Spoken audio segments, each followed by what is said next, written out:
एकजुटीचा पीक विमा आमच्या हक्काचा, पीक विमा आमच्या हक्काचा,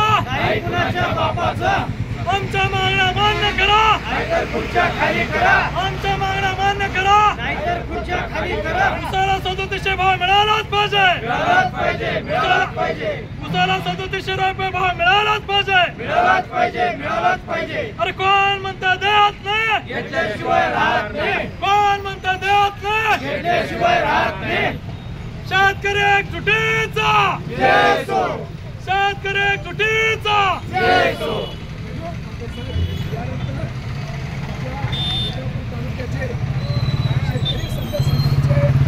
प्रमुख माननीय महेश घोडके यांना मी अशी विनंती करतो की आपले विचार।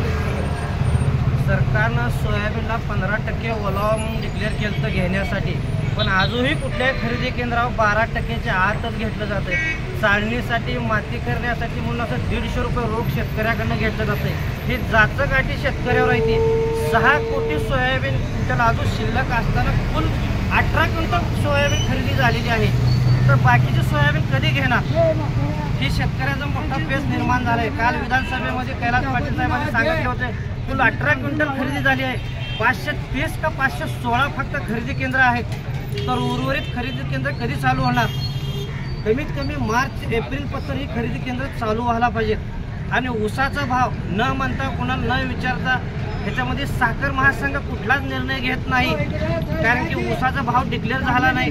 कोण 3600 म्हणतोय, कोण 3400, आता काही शेतकऱ्यांचं 2600-2500 रुपये चालू केलेले आहेत कारखाने। कंटेश्वर, गोकुळ, अजून गेल्या वर्षीचे काही साखर कारखाने आम्ही स्वतःचे बऱ्याच शेतकऱ्यांचे ऊसाचे बिल आले। मातृश्री शुगर असो, गोकुळ असो, कंटेश्वर असो, असं बरेच शेतकरी कारखाने आहेत की शेतकऱ्याचे भाव दिलेत नाहीत। फक्त गेलं का नुसतं देऊ, सोमवारी देऊ, बुधवारी देऊ, 1700 काढतो, 1800 काढतो।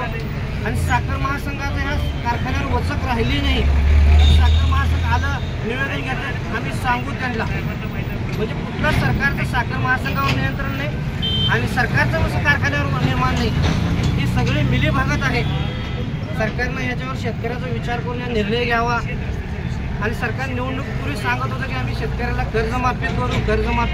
आता सरकार स्थापन होऊन 20-21 दिवस झाले, शेतकऱ्या पालकमंत्री जिल्ह्याला नाहीत आणि शेतकऱ्याची आशा होती की बाबा सरकार एकतर्फी निवडून आलं आहे। पूर्ण बहुमत असताना सुद्धा कालच्या विधान परिषदमध्ये मानतील वाटलं, कर्जमाफीचं पहिल्या कॅबिनेटमध्ये घेऊ म्हणले, पण घेतले। शेतकरी मागणी करत आहे की कर्जमाफी संपूर्ण झाली पाहिजे। ही शेतकरी संघर्ष समिती धाराशिव मागणी आहे। नाही झालं तर याच्या पुढे तीव्र आंदोलन करण्यात येईल, हे असे जाहीर निवेदन करतो।